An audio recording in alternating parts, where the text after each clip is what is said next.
নিজেকে কোনোদিন self blessing করেছেন? মানে নিজেকে কোনোদিন আশীর্বাদ করেছেন? ব্যাপারটা শুনতে একটু অদ্ভুত লাগলেও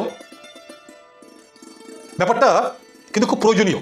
আমরা অন্যের থেকে আশীর্বাদ কামনা করি, কিন্তু আমরা নিজেরা নিজেদেরকে সেলফ ব্লেস করি না। আজকে আমি শেখাবো 4 step self blessing. Number 1, morning blessing.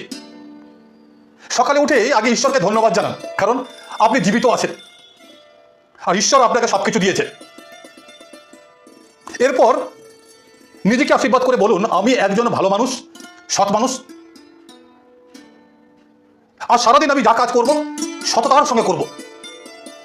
নিজেকে বলুন, আমি একজন পজিটিভ মানুষ, আমার কাছে কোনো সমস্যা নয়, আর আমি আজকে সফল হবই, কারণ আমার সঙ্গে ঈশ্বর আছেন।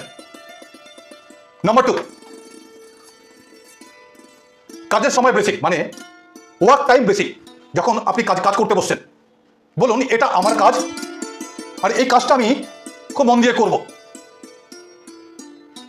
আমি আমার কাজে সফল হবই। আজ যাই হোক না কেন, আমি আমার কাজ আজ শেষ করেই যাব, কারণ যে কাজটা আমি করছি আজকে সেটা আমার পরিবারের জন্য এবং আমার জন্য করছি।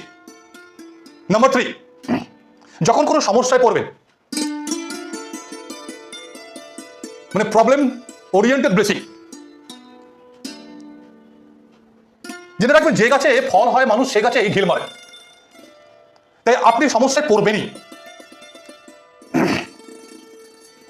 যখনই সমস্যায় পড়বেন তখন নিজেকে বলুন, আমি একজন সৎ মানুষ, আমার কাছে কোনো সমস্যা নয়, কারণ ঈশ্বর আমার সঙ্গে আছেন। Number 4, bed time blessing. যখন শুতে যাচ্ছেন তখন নিজেকে ব্লেস করুন। প্রথমে একটা কাজ করুন, একটা ডায়েরি নিন, ডায়েরিতে 2টো পার্ট ভাগ করুন। একটা পার্টে লিখুন আমি কি ভালো কাজ করেছি, একটা পার্টে লিখুন আমি কি খারাপ কাজ করেছি। আপনি যেগুলো ভালো কাজ করেছেন সেগুলোকে লিখুন এবং তার জন্য নিজেকে শাবাশি দিন।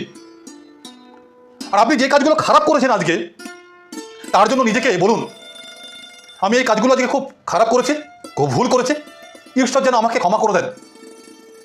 সারাদিনে আপনি অনেক মানুষের সঙ্গে ঝগড়া করেন, অশান্তি করেন, মনোমালিন্য হয়, হয়তো তৎক্ষণাৎ তাদেরকে সরি বলতে পারেন না, ক্ষমা চাইতে পারেন না। রাত্রিবেলা শোয়ার আগে তাদেরকে সরি বলে দিন, বলুন আমি আজকে যা করেছি ভুল করেছি, অজান্তে করেছি, ঈশ্বর যেন আমাকে তাকে মাফ করে দেন। এবার শুয়ে পড়ুন, আপনাকে আর ঘুমের ওষুধ খেতে হবে না।